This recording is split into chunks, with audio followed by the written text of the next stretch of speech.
മഹാന്മാരാണെന്ന് വിചാരിക്കപ്പെടുന്ന ആളുകളുടെ ഖബറുകളുടെ സമീപത്താണ്. അല്ലാതെ നമ്മുടെ വീട്ടിലോ ബന്ധുക്കളോ മരിച്ച പൊതുമക്ബറയിൽ പോയിട്ട്, പൊതുപള്ളിപ്പറമ്പിലെ മക്ബറയിൽ പോയിട്ട് ആരും ഈ രീതി സ്വീകരിക്കാറില്ല. കാരണം അതൊക്കെ സാധാരണക്കാരാണ്. ഇങ്ങനെ സാധാരണക്കാരെന്ന് കരുതപ്പെടുന്നവരുടെ ഖബറിന്റെ സമീപത്താണ് ഈ നിഷിദ്ധമായ രീതിയിലുള്ള സിയാറത്ത് നടന്നു വരാറുള്ളത്. മൂന്നാമത്തെ ഒരു രീതി കൂടിയുണ്ട്. അത് ബിദ്അത്തായ ഒരു, അതും അനുവദിക്കപ്പെടുന്ന ഒരു രീതിയല്ല, എന്നാൽ അത് ശിർക്കാണെന്ന് പറയാൻ പറ്റില്ല. അതേതാണ് രീതി?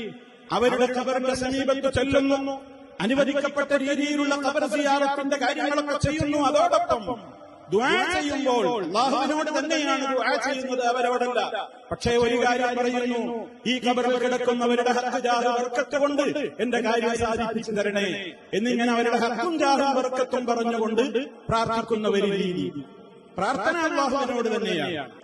അതേപോലെ തന്നെ ഖബറിന്റെ സമീപത്ത് പോയി നിന്ന് ഞാൻ പ്രാർത്ഥിച്ചാൽ മറ്റു സ്ഥലങ്ങളിൽ പ്രാർത്ഥിക്കുന്നതിനേക്കാൾ ഇവിടെ വെച്ചുള്ള ദുആക്ക് ഉത്തരം പ്രത്യേകം കിട്ടും എന്ന നിലയ്ക്ക് അവിടെ പോയി നിസ്കാരം നിർവഹിക്കുന്നവരും ഖുർആൻ ഓതുന്നവരും അറിവ് നടത്താൻ പോകുന്നവരും ഒക്കെയുണ്ട്. അതും ഇസ്ലാം അനുവദിച്ചിരുന്ന കാര്യമല്ല.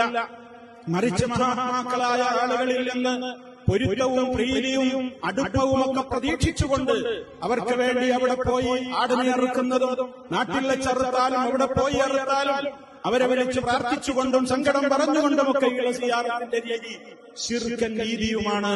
അതുകൊണ്ട് തന്നെ സഹോദരങ്ങളെ, ഈ പറഞ്ഞ അവസാനം പറഞ്ഞ രണ്ട് രീതിയും അനുവദിക്കപ്പെട്ട സിയാറത്തിന്റെ രീതിയല്ല, മറിച്ച് ആദ്യം പറഞ്ഞ രീതിയാണ് ഇസ്ലാം അനുവദിച്ചു തന്നിട്ടുള്ള സിയാറത്തിന്റെ രീതി.